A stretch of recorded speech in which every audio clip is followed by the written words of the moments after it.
a la doctora Diana Martínez Casillas. Es profesora asociada C tiempo completo en la Escuela Nacional de Estudios Superiores Unidad Juriquilla de la UNAM, adscrita a la licenciatura de Ingeniería en Energías Renovables. Inició en agosto del 2022. Ella hizo su doctorado en el CINVESTAB, Zacatenco, en el Departamento de Química. La tesis Síntesis, Caracterización Experimental y Teórica de Nanopartículas Base Paladio para Celda de Combustible Polimérica.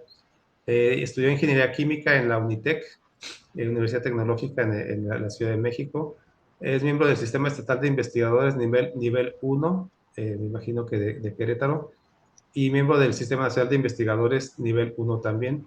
Obtuvo el primer lugar a la mejor tesis de doctorado en electroquímica, otorgado precisamente por la SMEC en 2014. Y su tesis fue finalista en el Premio Nacional de Química a las Mejores Tesis en 2014 por la Sociedad Química de México, y ganó un premio de la Electrochemical Society por el mejor póster, y lo presentó en 2011. Es investigadora por México, fue investigadora por México con CONACYT, de lo que eran las cátedras en el Tecnológico de Durango, y realizó 3 estancias postdoctorales en el Instituto de Energías Renovables en 2017-2018, en el Instituto de Química Biológica de la Facultad de Ciencias Exactas y Naturales de la Universidad de Buenos Aires, de mayo a diciembre de 2016, y en el Instituto de Química Física de Materiales, Medio Ambiente y Energía, también de la Facultad de la Universidad de Buenos Aires, de 2014 a 2016. Tiene un factor H de 10, ha publicado 23 artículos en revistas internacionales. También realizó una estancia de investigación doctoral con el doctor Horacio Corti en Buenos Aires. Entonces, doctora Diana, si puede decir, ya estás proyectando tu presentación. Sí, ¿se ve? ¿Me confirman? Sí, se ve la presentación y te escuchamos. Adelante, 30 minutos, doctora, por favor. Sí, muchas gracias por la presentación, muchas gracias por la invitación.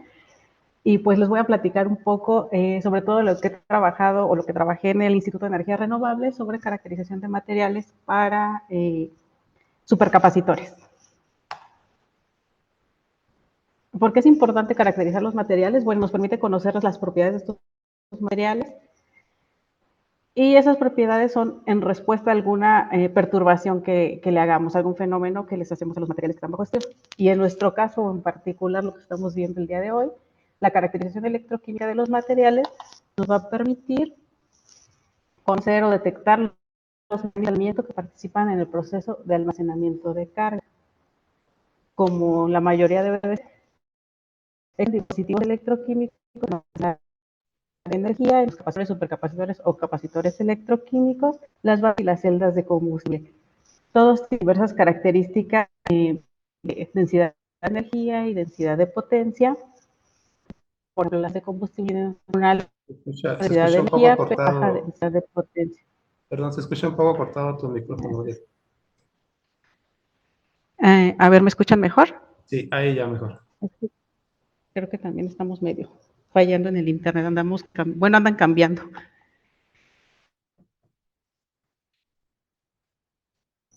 Les decía las de combustible, pero a densidad de potencia. Y lo que todas las personas que están en estos diferentes es un sistema que tenga una alta densidad de potencia y una alta densidad energética. ¿Cómo se puede hacer? Pues trabajando en materiales, desarrollando este tipo de dispositivos. ¿Qué tienen en común? En común, celdas de combustible, supercapacitores, baterías e inclusive celdas microbianas están compuestas por un electrolito, electrodo negativo, electrodo positivo, y utilizan un separador. Pero sus propiedades electroquímicas o de almacenamiento de carga van a estar determinadas por el tipo de material que se utiliza en el electrodo. Los mecanismos a través de los cuales se almacena esta energía, tenemos las reacciones redox, donde hay transferencia de electrones, y también las reacciones redox que son multielectrónicas, donde hay transferencia de más de un par de electrones. En el caso, por ejemplo, de los capas de doble capa, bien de ambos sistemas, tanto doble capa, puede ver la contribución de ambos mecanismos. Y como les dije hace ratito, me voy a enfocar en el supercapacitor. ¿Qué es un supercapacitor? pues es un dispositivo electroquímico que permite almacenar la energía a través de los procesos como les acaba de ver ahorita, doble capa o pseudocapacitancia. Pseudocapacitancia es cuando tenemos tanto contribución de la doble capa como de reacciones redox. ¿Qué compuesto normal? Tenemos material activo, ambos electrones, Sí, se corta un poco el electrolito.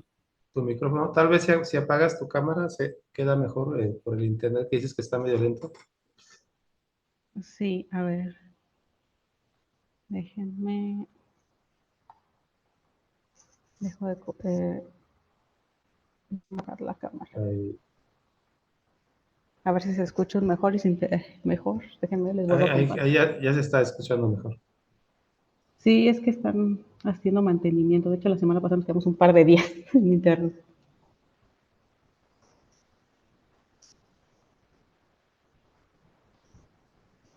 Listo. Adelante. ¿Y qué materiales son los que se emplean en este tipo de dispositivos? Generalmente carbón activado, óxidos metálicos, algunos polímeros conductores, nanocompositos y materiales de carbono, más materiales de carbono como nanotubos y grafeno. Y en general el tipo de material que utilicemos como electrodo nos va a dar la clasificación de estos supercapacitores. Cuando el proceso de almacenamiento es de doble capa, es decir, no hay transferencia electrónica, se utilizan los materiales de carbón, carbonos activados, carbonos nanoestructurados, como nanotubos de carbono, o carbonos con porosidad controlada, nano y mesoporosos. Cuando tenemos los pseudocapacitores, hay un proceso faradaico, se utilizan los polímeros conductores y los óxidos metálicos, y en capacitores híbridos, donde se tiene contribución de la doble capa y procesos faradaicos, se utilizan carbonos funcionalizados, algunos compositos y algunos materiales como tipo batería. Ensamble asimétrico quiere decir que tenemos de dos tipos de materiales diferentes. Por eso es importante caracterizar el material para este tipo de dispositivos. ¿Y cómo se realiza esa caracterización? 3 factores hay que tener en cuenta. La elaboración del electrodo, la evaluación en media celda o celda de 3 electrodos y posteriormente el ensamble y evaluación del supercapacitor como tal. Entonces les voy a platicar un poco de cada uno de estos aspectos. Para la elaboración de los electrodos en general necesitamos de 3 componentes. El material activo, que es el que nos interesa estudiar, el aditivo conductor y el agente aglutinante. Todo eso nos va a ayudar a formar nuestro electrodo. Existen diversas técnicas de elaboración de electrodos. Tenemos por aspersión, que puede ser semiautomática o manual. El cold roll, que es hacer una tipo plastilina o masa para formar ahí el electrodo. El electrospinning, el screen printing y el spin coating y tape casting. Todas esas técnicas nos van a dar diferentes características de nuestro electrodo, que nos va a ayudar a definir cuál vamos a utilizar. Pues normalmente la que tenemos más a la mano, la que se nos facilita más, o dependiendo mucho también del espesor que queremos el electrodo. Y aquí les muestro algunas imágenes ya de los electrodos formados, ¿no? Por ejemplo, podemos tener electrodos de papel, que se obtienen simplemente sumergiendo el colector de corriente en la tinta formada por algún solvente y el material a estudiar. Estos son los que se obtienen de la técnica cold roll o de hacer la plastilina. Estos son por aspersión, quedan mejor depositados sobre el colector de corriente. Y estas son algunas de las pastillas que se pueden obtener también para formar ese tipo de electrodos.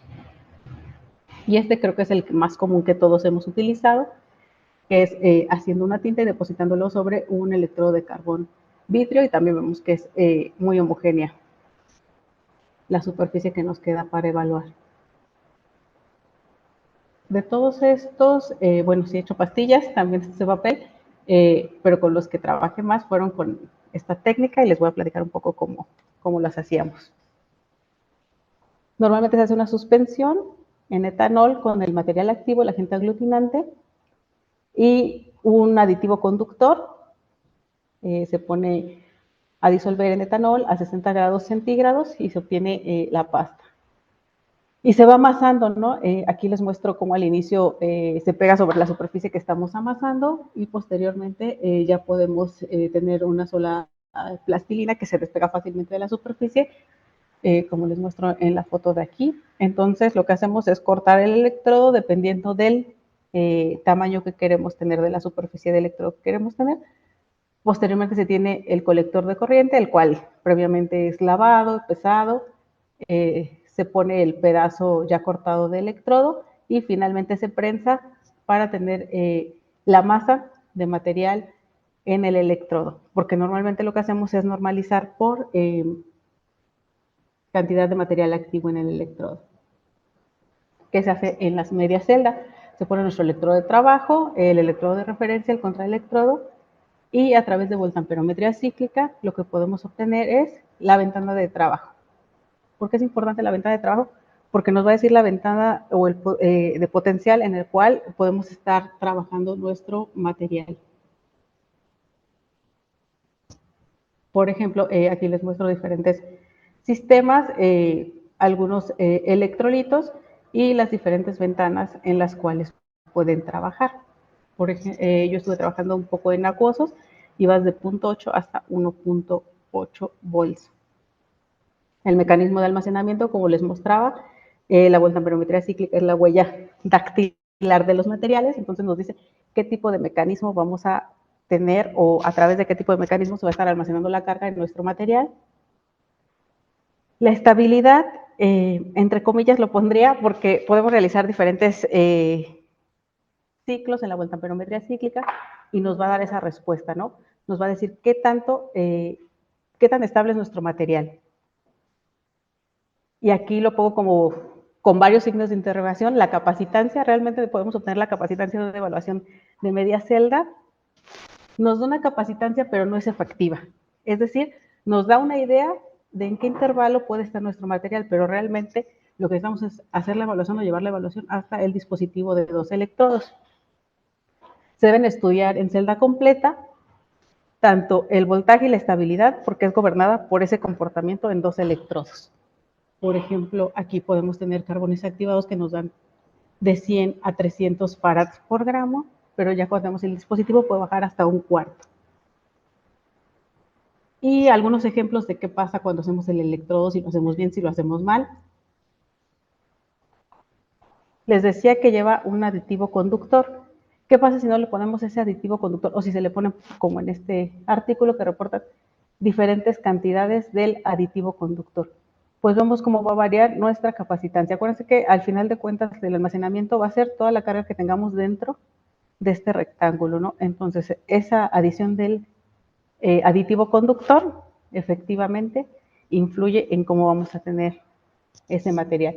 Y no solo en la celda en la media celda, perdón, también en la celda de 2 electrodos, al hacer el ciclado galvanostático, podemos ver cómo va a cambiar nuestra resistencia en serie. Como al no tener ningún aditivo, tenemos una resistencia mucho mayor que cuando le agregamos tan solo un 3% de él, en este caso eran nanotubos multipared de carbono. Otro efecto que se puede tener o que se presenta es el tipo de aglutinante.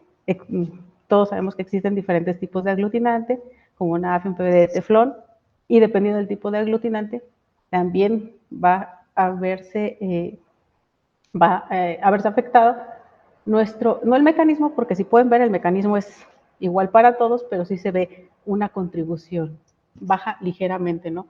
Dependiendo la capacitancia específica, dependiendo del tipo de aglutinante que se utiliza. Y no solo el tipo de aglutinante.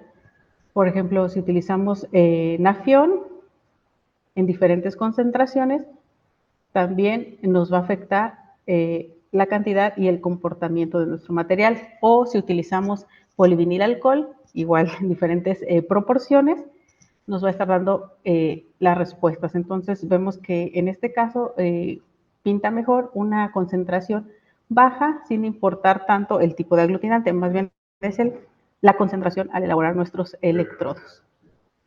Sí, está bien. Les decía que las técnicas, las diferentes técnicas de preparación del electrodo nos van a dar diferentes espesores y también esa parte contribuye en el comportamiento electroquímico de nuestros dispositivos o en este caso de nuestros electrodos. ¿Qué pasa cuando tenemos un electrodo que se hizo con 1% de nafión, pero es súper delgado? Tenemos una mayor corriente. Tenemos una mayor corriente en nuestro electrodo a cuando lo hacemos no tan delgado o grueso, aunque podemos ver que la diferencia entre delgado y grueso no es tanta. Más bien la diferencia es cuando es ultra delgado. Bueno, en cuanto a voltamperometría cíclica. Sin embargo, cuando se hace espectroscopía de impedancia electroquímica, sí vemos que hay una mayor resistencia en el electrodo grueso y también cambia un poco la forma en que se difunde a través de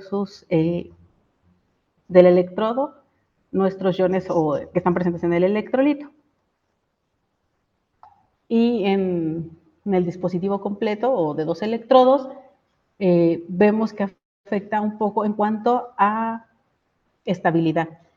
A pesar de que el electrodo más delgado nos daba mayor capacitancia o nos daba una idea de mayor capacitancia en la voltamperometría cíclica, vemos que tiene una menor estabilidad, a diferencia del electrodo grueso que tiene la mayor estabilidad. Entonces es un compromiso, ¿no? ¿Qué tanto buscamos? ¿Qué queremos?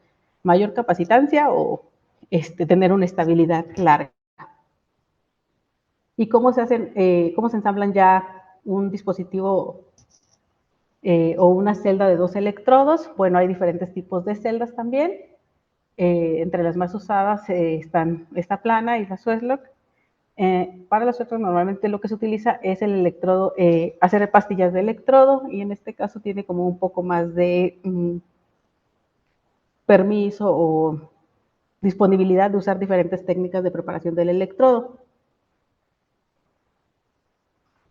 Lo que hacíamos en el laboratorio es preparar la película, se cortan y se pesan, se prensan los electrodos con los colectores de corriente y papel filtro como separador, y finalmente se ensambla la celda plana.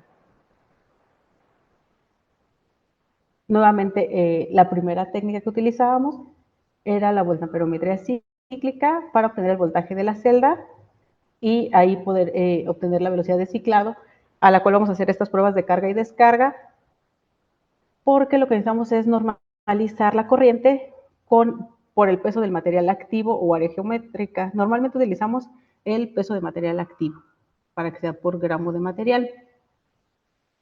Posteriormente, por espectroscopía de impedancia electroquímica, calculábamos la resistencia equivalente en serie y la capacitancia también. Además, la capacitancia también la podíamos determinar del ciclado galvanostático. Aquí les decía que nos da ese ciclado galvanostático, cargamos y descargamos. Lo que nos va a dar es la capacitancia, que normalmente se calcula en el ciclo de descarga. Por eso está marcado en este diagramita el tiempo cero y el tiempo final. La estabilidad, hacemos diferentes ciclos para ver qué tanto varía con el tiempo y con el ciclado esa capacitancia, y podemos determinar la resistencia equivalente en serie también de esta parte.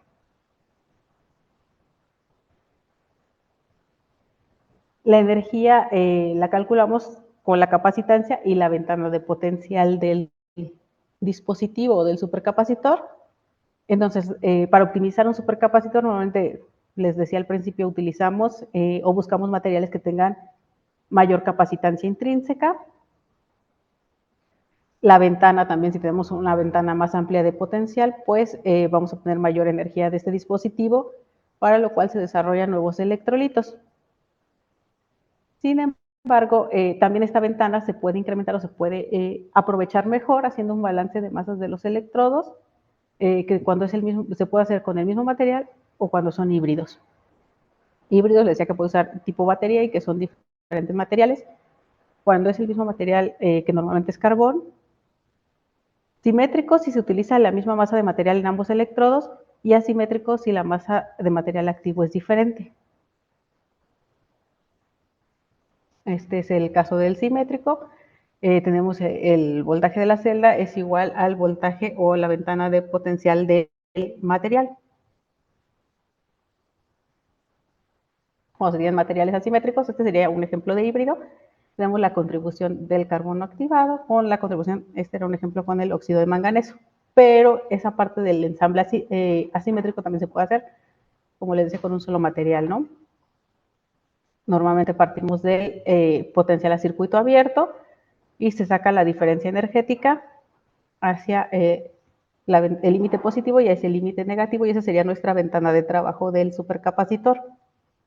Tenemos ambos la misma capacitancia porque es el mismo material.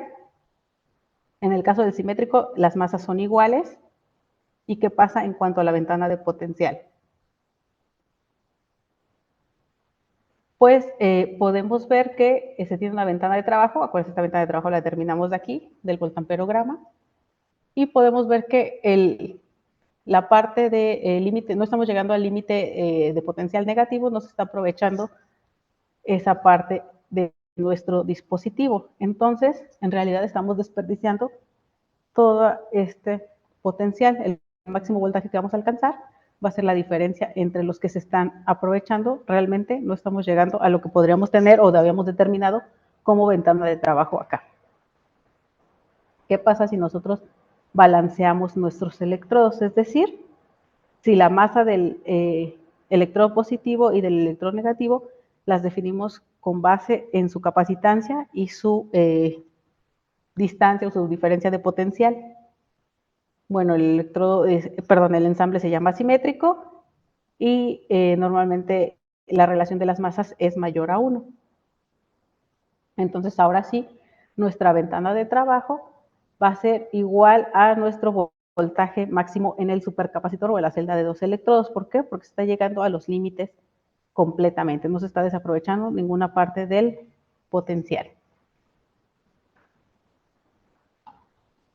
¿Y qué pasa si tenemos algún beneficio?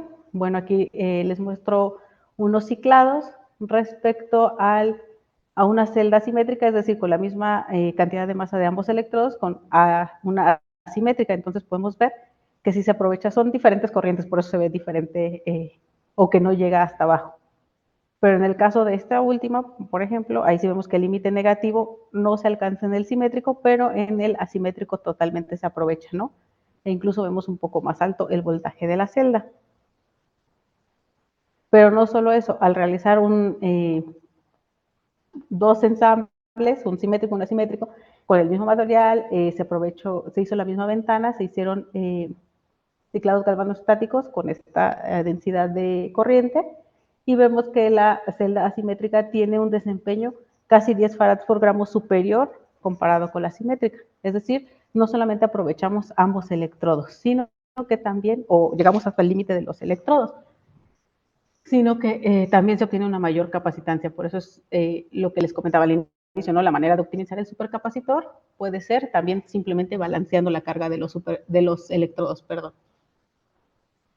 ¿Y cómo se hace o cómo es este dispositivo? Bueno, tenemos nuestro electrodo positivo, nuestro electrodo negativo, y aquí en medio en esta foto nos aprecia también, tenemos el electrodo de referencia, por eso les puse esta otra.